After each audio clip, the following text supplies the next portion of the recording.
Hey, welcome, all my right thinkers. Thanks for tuning in and check out your boy, D Funk. Thinking right out here in the lab. We out this morning. Oh, the sun is up now. But doing what I do for you, I got a nice lesson for you today. So let's get this party started. Rightism, 25 rules to live by. Storytelling, story with a message. There's a message in the story for life. I give life lessons. You tune in and receiving them. I appreciate you.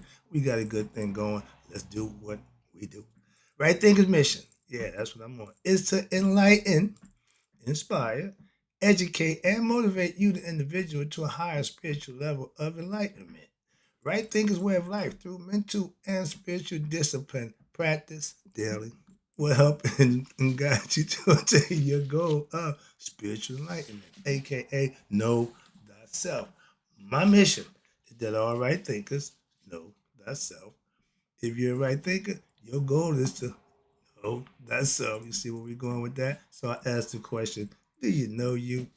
It's rhetorical. But if you don't have an answer for yourself, tune in. I can help you with that. That's what I do for you. A person who knows not that they know not, is foolish. Disregard them. A person who knows not and knows that they know not, they simple, but you can teach them. That's why I do what I do for you. Appreciate you too. Stay tuned. I got more for you. A person who knows not and believes and think that they know is dangerous. Avoid them. I do. A person who knows not that they know is spiritually asleep. I can awaken them. I'm the spiritual alarm clock here too. Wake you up with knowledge of self. That's what I do for you. A person who knows and knows that they know is wise. Follow them. All these persons reside in you. Right thinkers know thyself. And to my yacht, be true. Boy, I'm beating this book up, but I got to get the last. I'm getting all I could out of it before the pages start to come to loose. But this is what it looked like. We're dealing with right thinkers. Let's talk about Anubis. Who's that? That's Haru's big brother, first of all. And he's they call him the master of the scales. And he's also been known as the embalmer, the opener of the way. So he had a few titles, but this is what we're gonna talk about right here.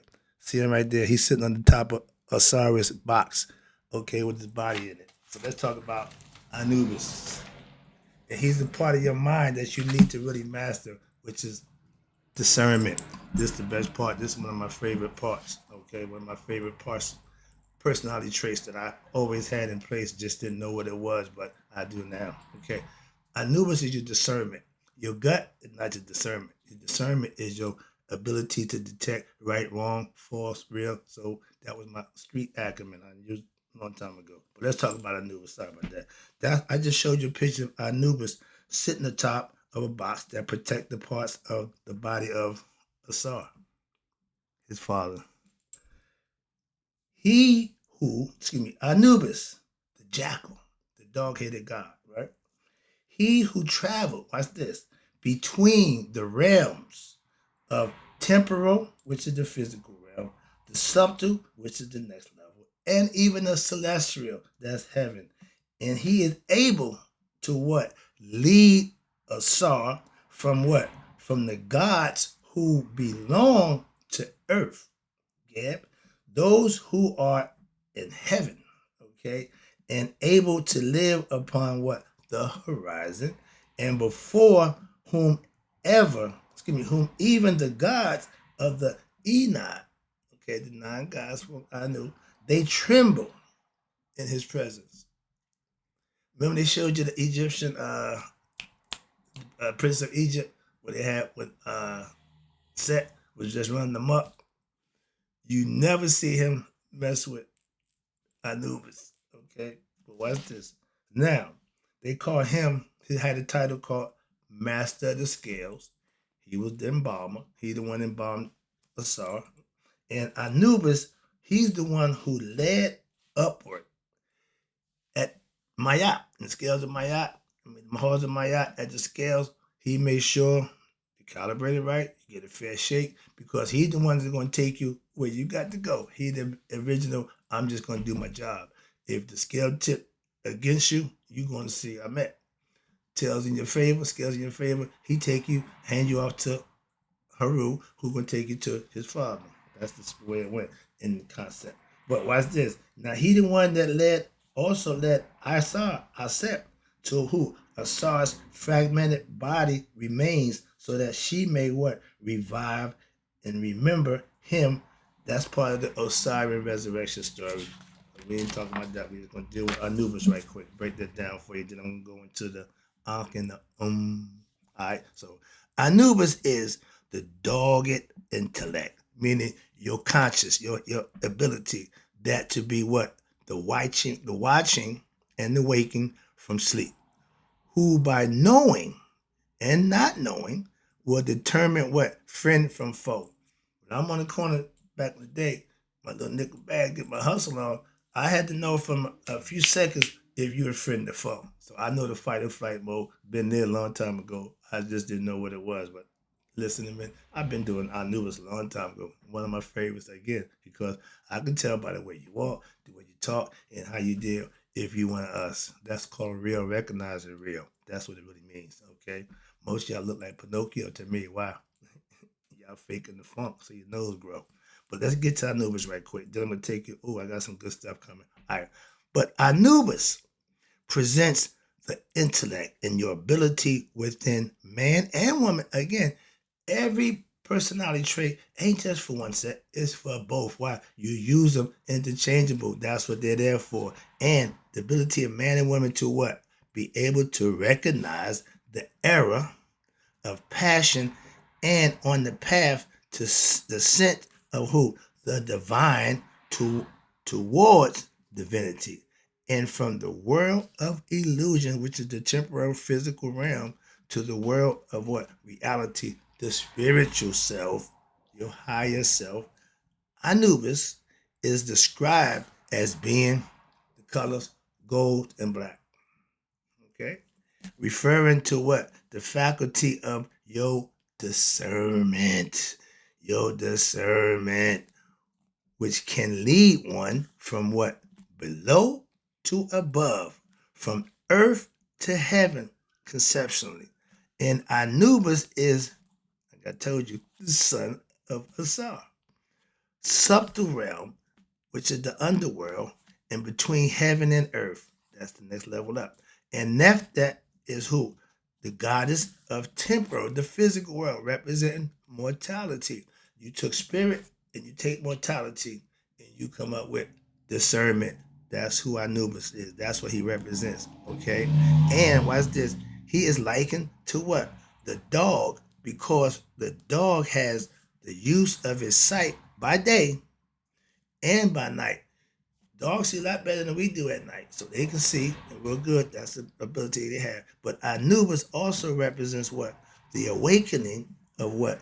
Wisdom, aka knowledge, wherein man must, like a loyal dog, allow what?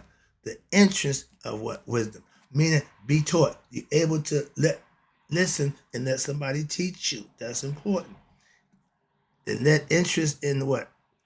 You allow the entrance of wisdom, love, and that leads to what? Good, and bark at what? The evil.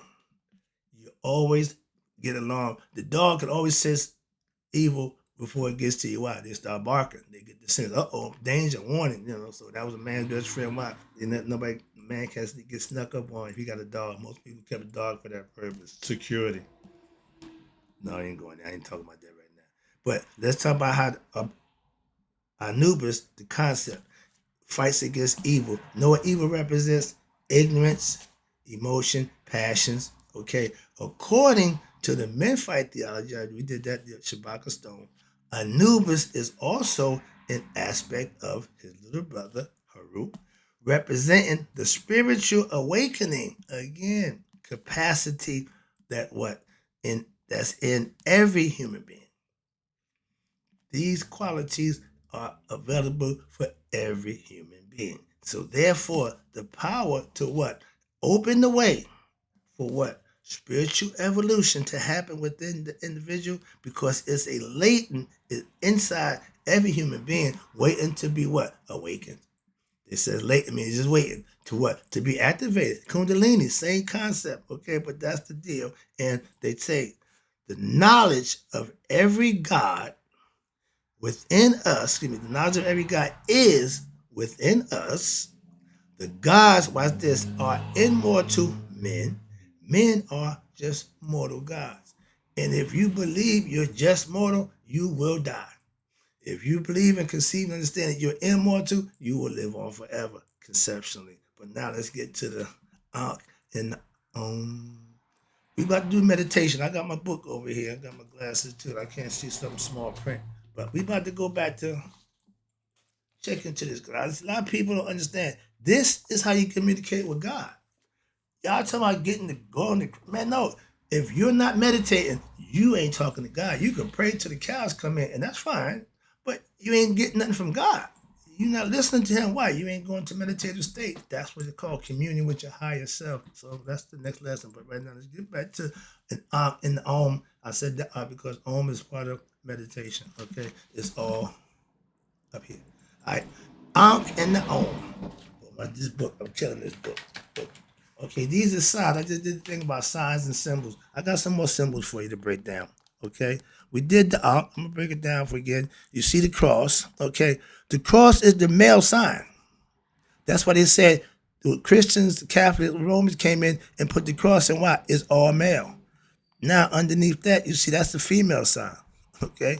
Underneath that, you got the shin for eternity.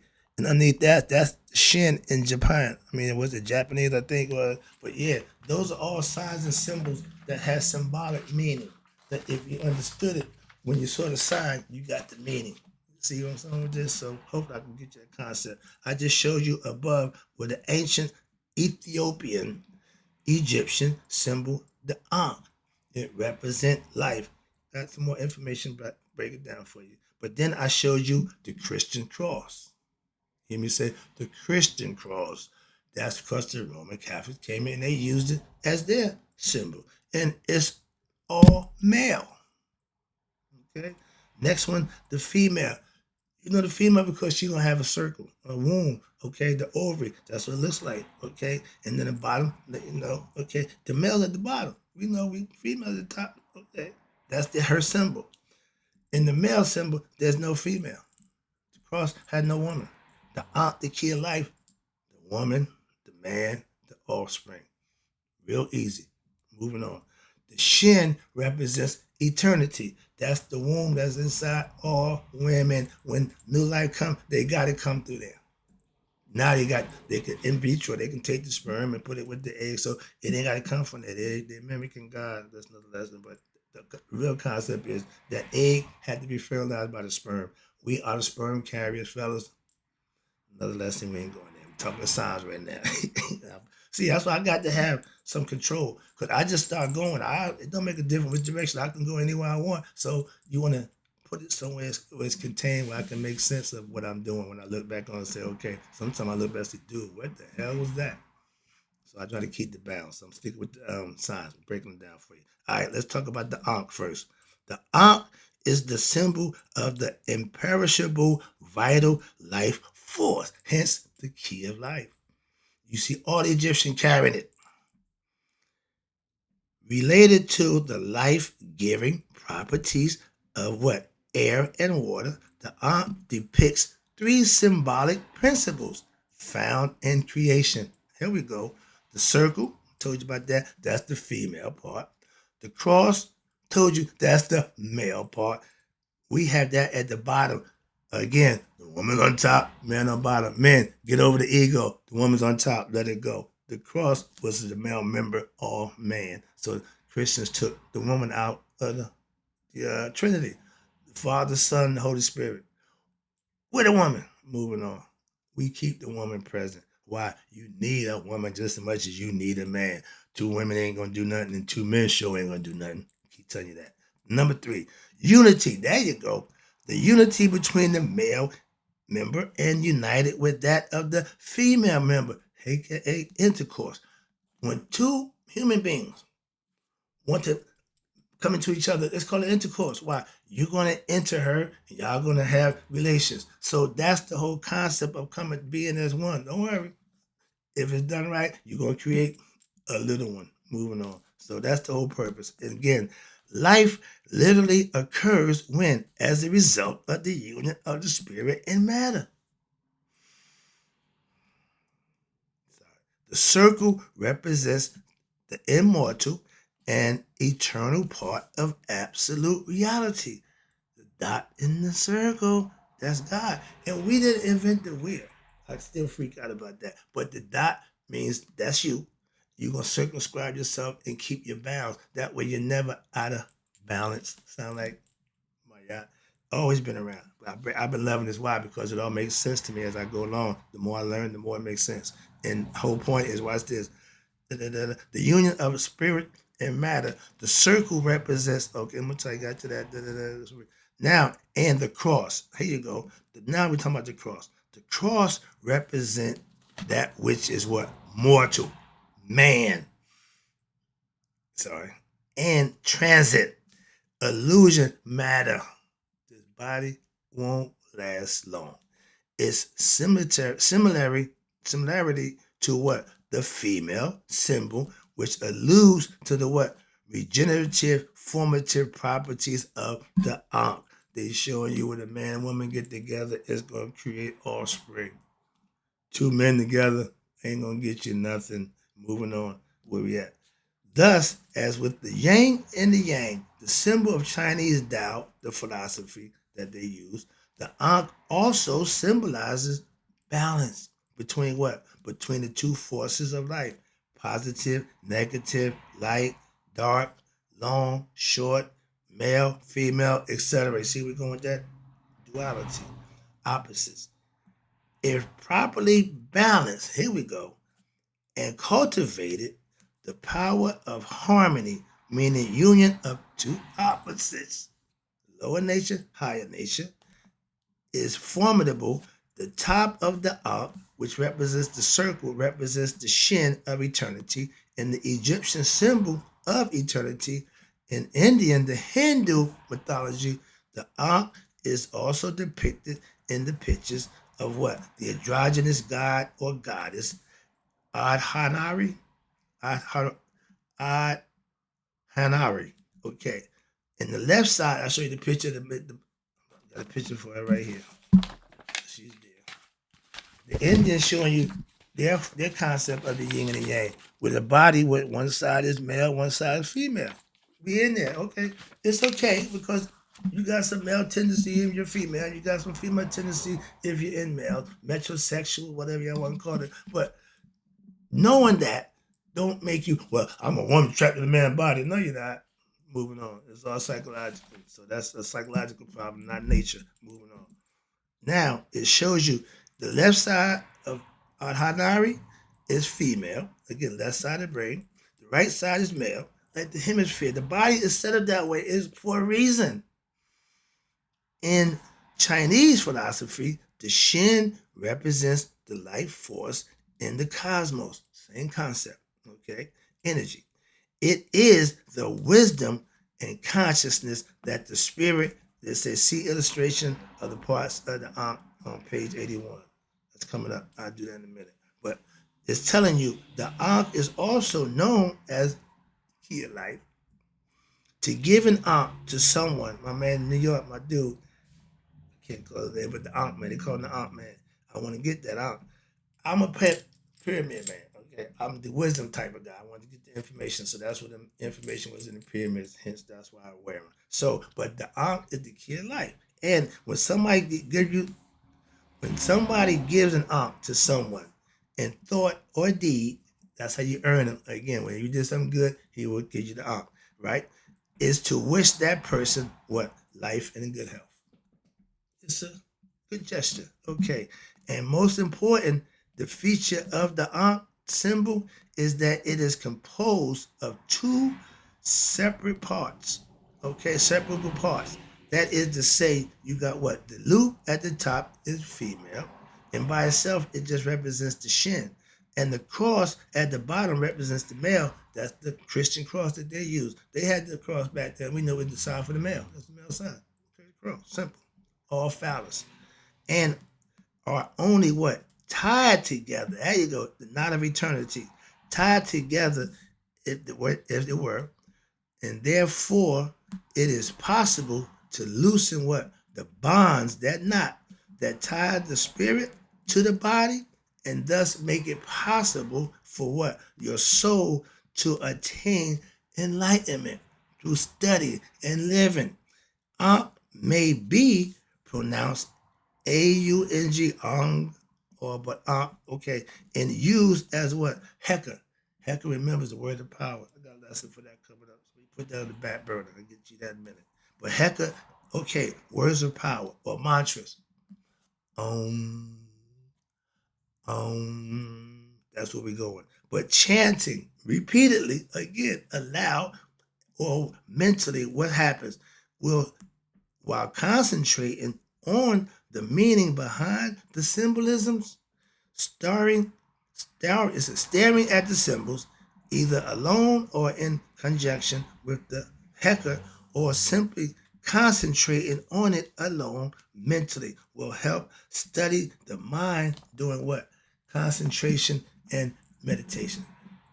When you go into the meditative state, you set forth, when Luke went into the cave to find himself, you bring in what you need. If you don't need it, don't bring it. He chose to bring the weapon. He had to use it. Why? Because that's what they tell you. Whatever you bring in here, you're going to have to use it. Okay? When you come, that's when you come like this, in peace. That's all. Humble. And no, I got no hidden agenda. Not, I'm coming. I'll be right there. So understand that. But that's the concept. Now let's talk about my girl right here. I got a little. Uh-oh. I'm telling this book. This book is killing me. All right. But let's get this right out the way. Let's see what much time. Oh, nope. I got to stop it right here. I see the clock. We're going to start the next lesson with the Om. The symbol Om is a Sanskrit word, sacred scripture of India. It may be pronounced as O-M, Om, but it's spelled A-U-M with a little dash at the back. I continue this lesson. I can start fresh. Right now, right thinkers, I hope you got the sign, the symbol I just gave you. I got more for you. So right now, I'm going to end this lesson because I'm going to start it right over again, fresh. But in closing, right thinkers, may you live to be 100 and me 100 minus a day. So I never know that right thinkers like you passed away. I'll be right back.